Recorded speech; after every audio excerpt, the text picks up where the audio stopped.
બાળકો, અંધારામાં કાંઈ દેખાતું નથી. વસ્તુ જોવા માટે પ્રકાશ જરૂરી છે.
જુઓ તો ખરા, અમે કેવું પિક્ચર જોવાનું રમકડું બને લાવ્યા.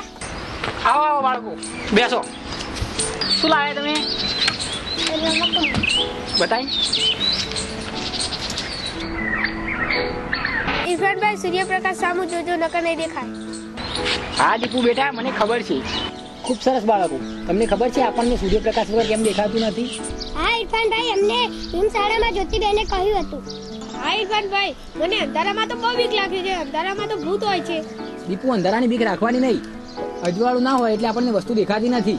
પણ ઇરફાનભાઈ, અમારા ઘરમાં અંધારામાં તો ભૂતની બે આંખો દેખાતી હતી. દીપુ, એ ભૂતની આંખો ને પણ બિલાડીની આંખો હશે. તો શું ઇરફાનભાઈ, બિલાડીને અંધારામાં દેખાય? હા, કુદરતે બિલાડી અને ઘુવડ જેવા પ્રાણીઓની આંખોની એવી રચના કરી છે કે તેમને અંધારામાં પણ દેખાય. અરે વાહ, તો બધા પ્રાણીઓને અલગ અલગ દેખાય નહીં? હા બેટા, આજ તો પ્રકાશનો કમાલ છે. પણ ઇરફાનભાઈ, હું તો અમારા ઘરમાં આખો દાડો લાઈટ ચાલુ રાખું છું. આખો દિવસ સૂર્યનો પ્રકાશ તો હોય છે, તો પછી શું કરવા લાઈટ ચાલુ રાખે છે? પણ અમારા ઘરમાં થોડું અંધારું હોય તો મને બહુ બીક લાગે છે. જો દીપુ, બીક રાખવાની નહીં. અને માનવ નિર્મિત ઉદ્ગમ સ્થાન એવી લાઈટનો આપણે બચાવ કરવો જોઈએ. પણ ઇરફાનભાઈ, માનવ નિર્મિત ઉદ્ગમ સ્થાન એટલે શું? ઇરફાનભાઈ, હું કહી દઉં કે જે વસ્તુ માનવે બનાવી છે અને તેમાંથી પ્રકાશ મળે છે તે. બિલકુલ બરોબર. તો ઇરફાનભાઈ, સૂર્યપ્રકાશ કયું ઉદ્ગમ સ્થાન કહેવાય? સૂર્ય એ કુદરતી છે એટલે તે કુદરતી ઉદ્ગમ સ્થાન કહેવાય. હવે તમે એક કામ કરો, અત્યારે જાઓ, પણ કાલે આવો ત્યારે કુદરતી અને માનવ સર્જિત ઉદ્ગમ સ્થાનના ચિત્રો દોરી લાવજો. દીપુ, હું રાત્રે તારા ઘરે આવું છું. હું પણ જોઉં એ ભૂત કેવું છે. હા, જરૂર આવજો.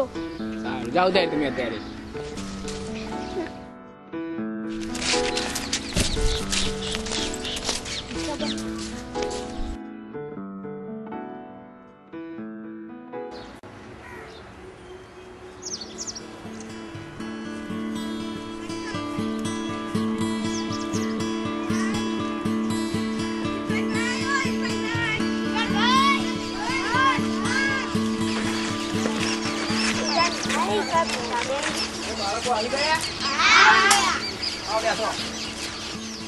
કાલ ચિત્ર દોરવા આલ્યા હતા, એ દોરી લાયા ને? તમે એક કામ કરો, તમારામાંથી જેને માનવ નિર્મિત ઉદ્ગમ સ્થાન વાળા ચિત્રો દોર્યા હોય તે અને જેને કુદરત નિર્મિત ઉદ્ગમ સ્થાન વાળા ચિત્રો દોર્યા હોય તે બે ગ્રુપ બનાવી દો. માનવ નિર્મિત ચિત્રો દોર્યા હોય ને એ બાજુમાં ઉતારો.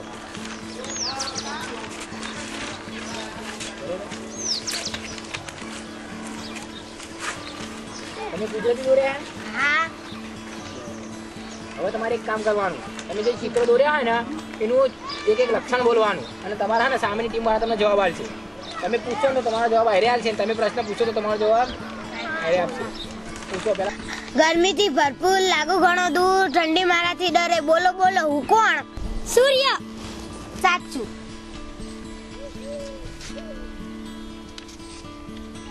હું અંધારી રાત્રે અજવાળું આપું છું. મારા અજવાળુથી બધાને ઠંડક મળે છે. બોલો બોલો, હું કોણ? અરે યાર, એ તો ચંદ્ર. બરાબર.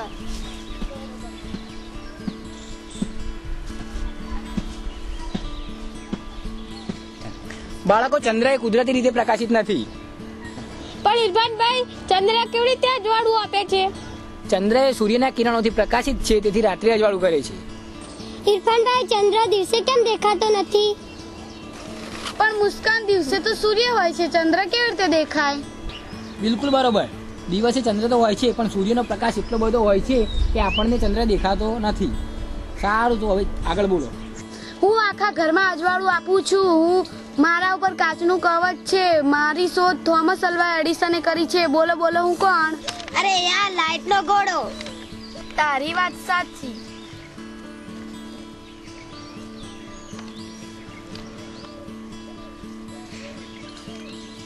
ઘણા ઘણા એને વીણા સાબડી જ માયને તો એમાં આપલા માય. અરે યાર, તારાઓ. સાચું. મને ચાલુ કરવા માટે સેલ જોઈએ છે, નાનો ઘોડો જોઈએ છે, માણસના હાથમાં રહી શકું છું, પ્રકાશ આપી શકું છું. બોલો બોલો, કોણ? અરે યાર, ટોચ. શું ખાવાના ટોચ? જુઓ બાળકો, ટોચ નહીં પણ ટોર્ચ. ટોર્ચ એટલે બત્તી. બરોબર? અરે બરાબર.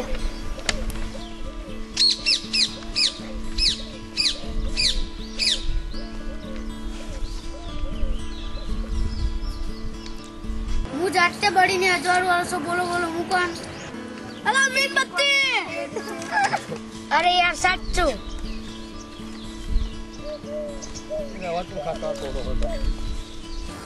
મારી પાસે સિલિકોનની પ્લેટ છે. હું સૂર્યના પ્રકાશનો સંગ્રહ કરું છું અને રાત્રે અજવાળું આપું છું. બોલો બોલો, હું કોણ? અરે યાર, સોલર લાઈટ. હા હા, સાચું.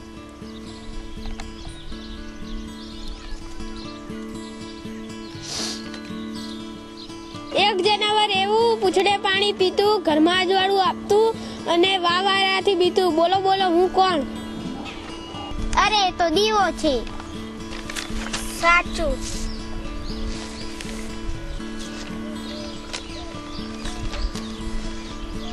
ઉગતો ફરું, ઘૂમતો ફરું, હું અંધારી રાતે ચમકતો ફરું. હું છું એક જીવ. બોલો મારું નામ. અરે યાર, આગજો. સાચું સાચું, આજ્ઞો.